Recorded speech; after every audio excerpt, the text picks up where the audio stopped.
Hey everybody, welcome to my channel. Thank you for viewing my video. So today, as you guys can tell by the title, let's go ahead and get into it.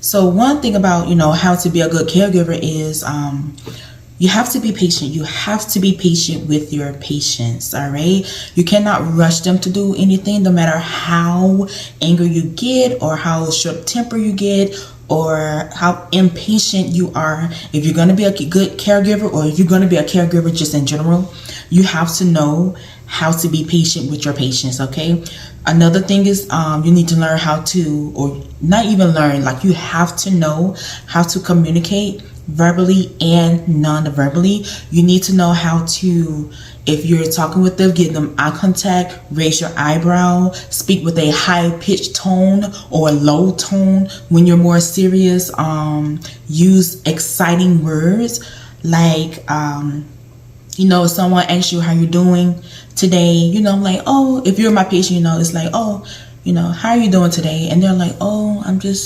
okay. Then something is wrong. But if they ask you how you're doing, instead of just saying, oh, I'm okay, I'm doing good, say, I'm doing good today. This is what happened. I got up and I just did this and this and this and this and yada yada yada. And hands gesture, raising the eyebrow, a high-pitched voice. I'm excited. I was tired this morning, but now I feel good. I'm full. And once you do that with, if you practice with doing that with your patients, you will know that every time they see you, they would almost mimic that pitch and that tone, your body language. And the next time they speak to you, they're going to be very happy to speak to you. They can't wait to see you. And when you ask them how they're doing, they know how to respond. Instead of just saying, oh, I'm okay, they're going to be like, I'm doing good today. Today I'm doing good. I'm getting there. Something like that, especially if you work with a lot of older people. So give them the space, the opportunity, the floor, as we say in school. Give them the floor to express themselves, for you to listen to them about what they need from you, instead of you just coming into their ecosystem and you assuming that you know what they need. Like, no, let them tell you what they need. Because one thing I've learned with all my many jobs I had as a caregiver is people just want the company, the attention, just someone to be there for them, not necessarily to work for them. They just want their insurance is paying to have somebody to come by. That's what they want, just your attention and conversation. All right. But yeah, just pay attention to them. Just give them the floor, the opportunity to express themselves, and just have normal conversation. Once again, learning how to be patient with your patients, especially when it comes to dementia or Alzheimer's. It's very easy to just, okay, what you want to eat today? All right, here you go. Don't do that. Let them express themselves, even if they get angry. Just let them express themselves as much as they can. And when they fall short, that's when you come in. So for instance, like my grandmother, she had dementia, and I was her caregiver too. Me and my sister, we were her caregiver. And, I would constantly ask her, like, what do you want to eat? What do you want to eat? What do you want to do today? And her mind would just be, And it wasn't until I was like, okay, what do you want to eat today? And, I said it with a high-pitched voice. I raised my eyebrow. I looked her in her eye so that she knows that I'm talking to her. And she would mumble, and I would say, okay, well, do you want some apples or do you want some fries? And she'll say, and instead of me just saying, here go your food, boom, there it is, just slap the plate right in front of her. I gave her opportunity to express herself. I was patient with her. I gave her communication, verbally and nonverbal communication, body language, high-pitched voice, exciting words, and gestures, as in, what do you want to eat? Are you okay? Are you okay? Stuff like that. And she picked up on it. But yeah, so, and my thing is, this is a side note. This is a side note for real. But my thing is, I don't care how mental disabled a person is, there's always some kind of nonverbal communication that's there that they know of, but them, they're expressing it, but to you, you may not see it. Another thing is, is to be there without hovering. And that one, this one right here, this one, ooh, when I was going through treatment, and I think I was graduating high school or something, I was going through treatment, and I was in my room because I was not feeling good. You know how it is. So everybody is like, Vita, you need to come downstairs. And I was like, no, I'm not hungry. I don't want to eat, yada, yada, yada. And every 5 minutes, they was knocking on my door. Every 5 minutes, they was knocking on my door. So I was like, I'm going to lock my door, And I locked it, and I found myself getting up to unlock it because they wasn't going to stop knocking on my door to see if I'm okay, to see if I want something to eat, something to drink. And I was just like, no. And at that time, I was just like, oh my gosh, can y'all just leave me alone?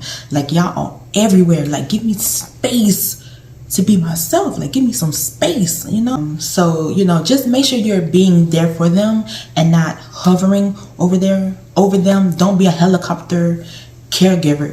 Give them space and an opportunity to express themselves and have conversation and just try to do something. Just let them be, okay? You want to try to be relatable. If you could just sympathize, empathize with them, put yourself in their shoes. Need I say more about that? You have to know how to listen and comprehend. You have to know. And it's one thing for them to be talking and you're on your phone. Yeah. Okay. I understand. Okay. And then there's another thing for them to, well, I don't know. And you're like, okay, take your time. It's okay. I'm right here. I'm not going nowhere. And it eased the pressure off of them, because with society itself and just being in the world in general, they already feel brushed off, especially when they're old. They feel like, no one is going to listen to them. It's all about the new. And it's like they're just wasting away. But you would be surprised how all you have to do is just say, it's okay. Take your time. I'm right here and I'm listening. What do you need? It makes all the work. If they're stuttering, they'll stop stuttering. They're, want you around more. And it's a lot of, I can't explain it, but it's like a type of thing that happens to their brain where it just shuts down, it calms, and it's a flow of communication right there just by saying, it's okay, take your time, I'm here, I'm listening.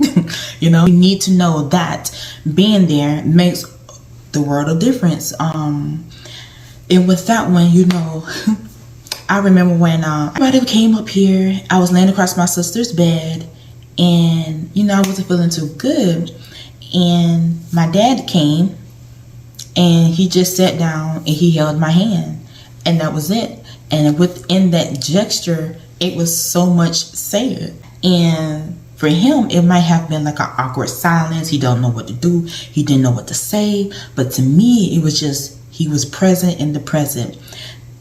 Also, you're in your room and you're laying down in your room because you're hurting. But there's no one is there to talk with you. There's nothing to stimulate your mind. And all you do is just sleep. And for someone to come in to be present with you is communication, is saying something to the average person that's healthy, they can go. You're like, oh, I'm just sitting here not doing nothing. But to someone that's alone, it's a lot. It says a lot. And I remember when I was working this one job for being a caregiver, like a home health aide. So I remember when I was this caregiver to this one lady. I was working with the company and I was caregiver to this lady. we were just sitting in her house, and one day she was just sitting in the living room, and she was just turning the TV, and she would just listen to the music. And at the time, I couldn't get with the music. Like, it was bluegrass country, and I was just, my mind was somewhere else. So I would just vacuum up her floor a little bit, make sure everything was tidy, because she was a clean lady, And I was like, Miss So-and-so, I'm tired right now. Like, I'm finna sit down and take me a rest. You mind? And she was like, no, just sit down, have a seat. Because I was with her for like an hour, 3 times a week. And all I had to do was just bathe her, put on her clothes, vacuum up her floor, and clean her bathroom. And that was it. And, I was just, doing my thing. And I was sitting down beside her. I was just sitting like, she was here in the couch, I was just sitting on this side. I don't know, I was just sitting down on the couch by her, and she was just listening to the music and just nodding her head and patting and stuff, and I'm like, okay, and then next thing I started getting into it because a song came on. I was jigging, I was getting with it, so I was just all right, upbeat, a little something, and she would look at me for a long time. And I was like, why are you looking? I didn't say it, but I was just, why is she looking at me like that? And instead of looking at her in her eye, I would just look at her, look at her shoes, look at her pants, make my way up to her shirt, make sure it's okay. And then whenever I look at her face, she would just look away and nod her head.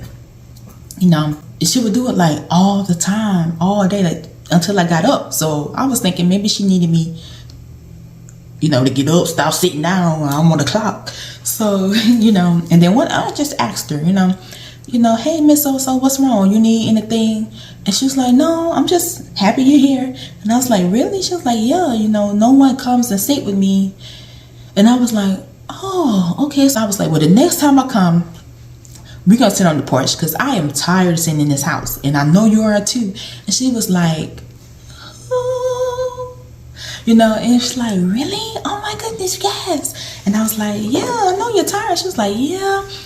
She can't, she was just saying how she can't get around as much because she's in a wheelchair and all that stuff. And she doesn't have anyone to come by. And pretty much I was her only company, and we would sit on the porch and talk about plants and her husband and her children and where they are now and stuff like that. Makes them so happy. Okay, and you never know these people's story because some of them, you are their only. Okay, anyway, back to the story. So and that's what we did. Like that Monday, I went to her house and we cleaned up the front porch and we sat there, which was a struggle because the way her house was in the back of some woods, and spiders and the spider web just took over the house. Okay, it took over the house. When you entered her house, you had to go through the garage, through the kitchen.